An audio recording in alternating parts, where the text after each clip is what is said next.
아멘.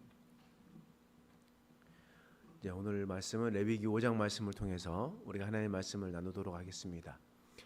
레위기가 가장 처음 시작되는 말씀은 제사의 내용입니다. 피 흘리는 제사입니다.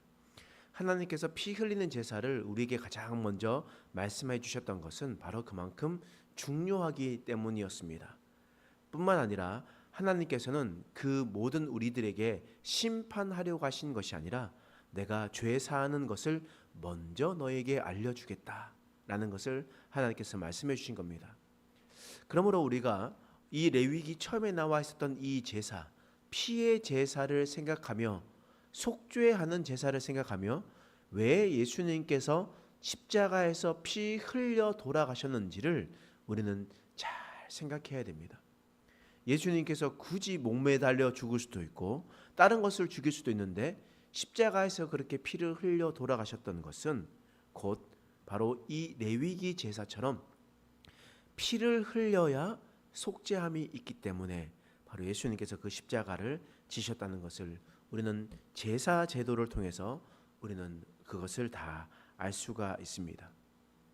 그러면 우리가 오늘 말씀에서 이 제사 제도가 여러 가지가 나오는데 우리가 한번 생각해 보면 제사는 사실 드려야 할 이유는 딱 두 가지입니다. 두 가지가 있었을 때, 두 가지로 있었을 때 이제 제사를 드리거든요. 그러니까 첫 번째는 죄를 지었을 때 제사를 드리는 겁니다. 그리고 하나님 앞에 감사하는 마음이 우러나와서 무언가를 행동을 할 때 그때 제사를 드렸어요. 그렇기 때문에 큰 카테고리 안에 있는 것 중에 가장 큰 제사가 뭐냐? 바로 여러 제사가 있지만 속죄제와 화목제가 있습니다. 속죄제와 화목제가 있습니다. 죄 때문에 드리는 제사, 속죄제사입니다.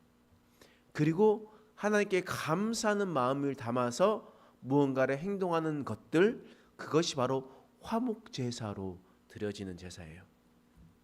그리고 나머지 있는 것들은 어떤 방식으로 제사를 드리냐, 무엇으로 드리냐. 만약에 곡식으로 드리는 제사다 그러면 소제가 될 것이고, 불로 태워서 드리면 화제가 될 것이요, 부어서 드리면 전제가 될 것이고, 들어서 제사를 드리면 거제가 될 것이고, 이런 여러 가지 제사의 방식들이 있는 거지. 사실 가장 큰 이유는 바로 두 개입니다. 속죄제와 그리고 화목제. 그러면 비슷한 이름이 오늘 나와요. 속건제가 나옵니다. 속건제. 그러면 속건제는 감사해서 드리는 제사일까요? 죄를 지어서 드리는 제사일까요? 죄를 지어서 드리는 제사예요. 속건제거든요. 속건제. 그래서 속죄제 카테고리 안에 있어요. 속죄제는 큰 범위 안에서 사람들에게 죄를 지었을 때, 하나님께 죄를 지었을 때에 하는 것이 바로 속죄제사를 드리는 거예요. 근데 속건제는 언제 드리냐?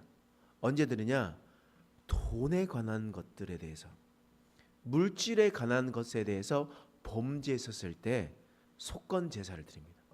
속건제사를. 자, 오늘 15절 말씀 읽어보겠습니다. 시작. 누구든지 여호와의 성물에 대하여 부지 중에 범죄하였으면 여호와께 속건제를 드리되 내가 지정한 가치를 따라 성소의 세겔로 몇 세겔 은에 상당한 흠없는 순양을 양떼 중에서 끌어다가 속건제로 드려서.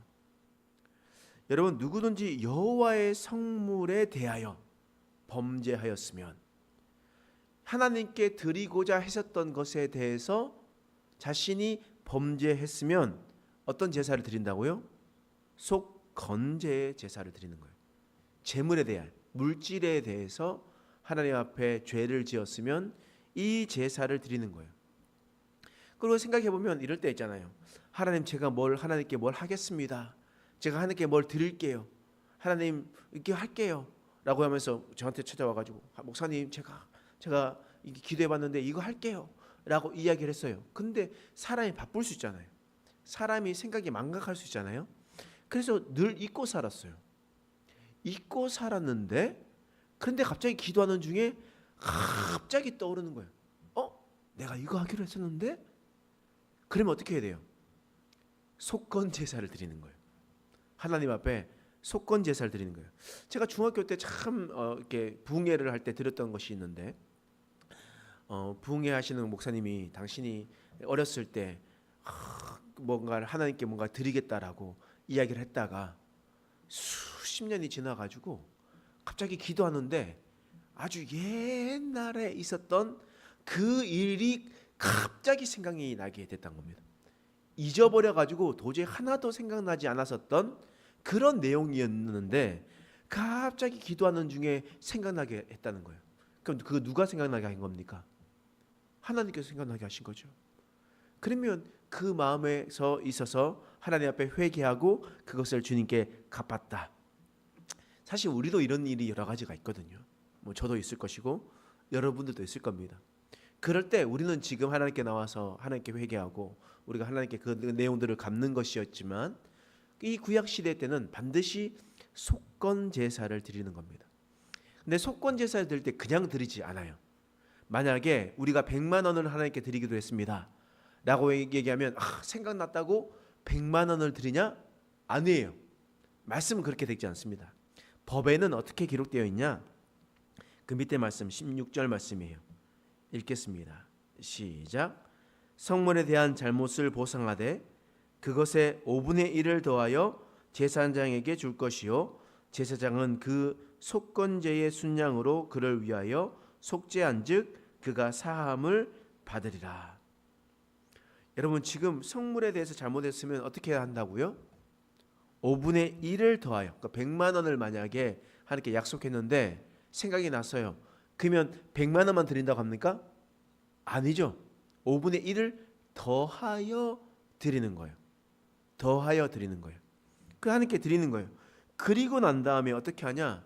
속건제의 순양을 드리는 거예요. 속건제의 순양.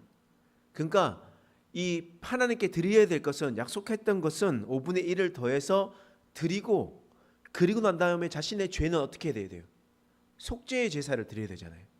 그러니까 속죄의 제사에 대한 필요한 순양을 가지고 가서 하나님께 제사를 드리는 거예요. 이게 바로 속건제입니다. 속건제는 이렇게 진행이 되는 거예요. 그래서 속건제를 드릴 때는 나는 하나님 앞에 잘못된 돈에 대해서, 잘못된 것은 이렇게 갚아야 되는 거구나 라고 얘기합니다. 근데 여러분 생각해 보십시오. 우리가 하나님께 제사를 드릴 때 가장 큰 카테고리가 몇 개라고 했습니까? 2개였어요. 하나는 속죄 제사였고 하나는 화목 제사였습니다. 속죄 제사는 하나님과 나의 관계를 회복하는 거예요. 맞죠? 그러면 화목제는요, 하나님과 나의 관계를 회복할 뿐만 아니라 또 사람과 이웃과의 관계도 회복하는 것이 바로 화목제입니다. 화목제사예요. 그러면 하나님께서는 이 제물에 대한 것을 하나님께만 적용하겠습니까? 그렇지 않아요. 이웃에 대해 똑같이 하거든요. 그 다음 장 말씀이지만 레위기 6장 2절에서 3절 말씀, 속건제 제사니까 보겠습니다. 읽겠습니다. 시작.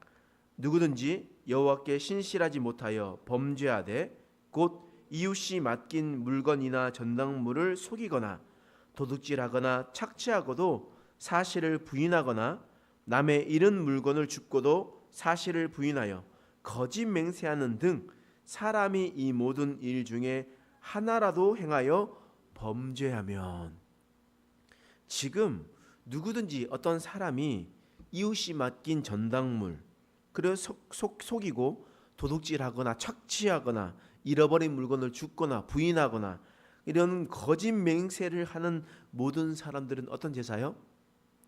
속건 제사를 드리는 거예요. 재물에 관한 거니까. 재물에 관한 거니까 속건 제사를 드리는 겁니다. 근데 속건 제사를 드릴 때는 그냥 드린다고 했습니까? 갈취한 것을 어떻게 한다고요? 5분의 1을 드린다고 했잖아요. 그 말씀이 4절과 5절에 나와요. 읽겠습니다. 시작. 이는 죄를 범하였고 죄가 있는 자니 그 훔친 것이나 착취한 것이나 맡은 것이나 잃은 물건을 주운 것이나 그 거짓 맹세한 모든 물건을 돌려보내되 곧 그 본래 물건의 5분의 1을 더하여 돌려보낼 것이니 그 죄가 드러나는 날에 그 임자에게 줄 것이요.